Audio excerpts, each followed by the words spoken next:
Sunset Overdrive is the kind of game we just love making.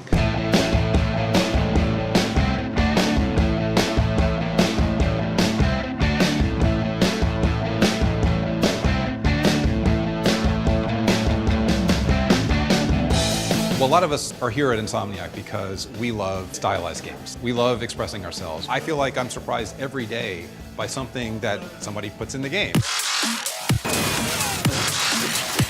The year is 2027, not too distant future, in Sunset City, which is a fictitious United States municipality. And there is a multinational corporation called Fizco, who are about to release a hot new energy drink called Overcharge Delirium XT.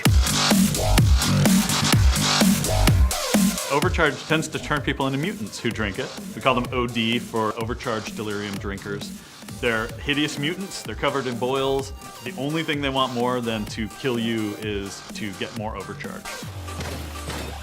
The setup for the mission is that there's a radio tower up the street. It's in a dangerous part of town. It has a signal that it's beaming out that is causing some problems. So some NPCs in the world need you to go and take it out. I think one of the main things is we're really building on this idea of momentum and style and playing in an exciting and exceptional way and rewarding you for doing that. This is not a cover shooter. We want to encourage you to get out, mix it up, traverse, do all of the action moves that we have in the game. Some of the amps that we're showing in the demo are on the AK. We've got the Twist of Fate, which occasionally will explode into a nuclear explosion and destroy everyone around it.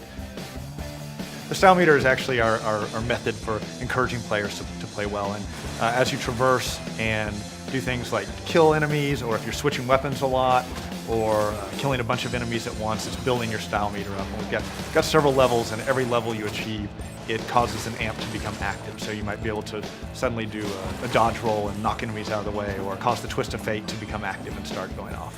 Well, we have these crazy, crazy death animations where every time you die in the game, we surprise you by respawning you in a way I guarantee you haven't seen in any other game. And we've got one where you come up out of the ground in like this giant drill and come out, and there's one of like a Dracula.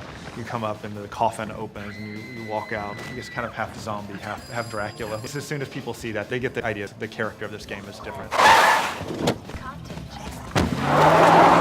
So we have a lot of effects in the game, especially as you level up your weapons, where things will happen that are clearly like, this is a video game and we love it. So for example, TN Teddy, if you hit a lot of guys, there's an explosion that has a teddy bear shaped face in it, which is always really rewarding. It's a teddy bear head of flames. Right, exactly. The most extreme teddy bear you've ever seen. Exactly. So one of the things we wanted to do in Sunset Overdrive was to make sure that players can play and be who they want to be. So part and parcel in that is we have a pretty robust customization system where we have some crazy outfits. In fact, Drew, in the first pitch, talked about how he wanted to wear a kangaroo codpiece and nothing else. And then we said, yes, but what about for the game? And he said, no, for the game as well. And that's what we want to do, is just have players just be able to be as crazy as humanly possible. One thing to note is that this is an open world game and there's a lot to do. Tons of quests, tons of missions, tons of challenges that we give to the player as an opportunity to build his character, to upgrade his weapons, to constantly progress in this very large world that's driven by a big story as well. We have a lot of core principles that drive the game, but I think the two that really speak most to me and to a lot of other folks on the team is, first, fun trumps realism, and the second is philosophy. And what I mean by fun trumps realism is that we're making a stylized, irreverent world where there are rules, but those rules can be bent and they're broken and bent all the time. And for us as creatives, it's really fun. This is the kind of game that, for us as developers, makes coming into do what we do a blast.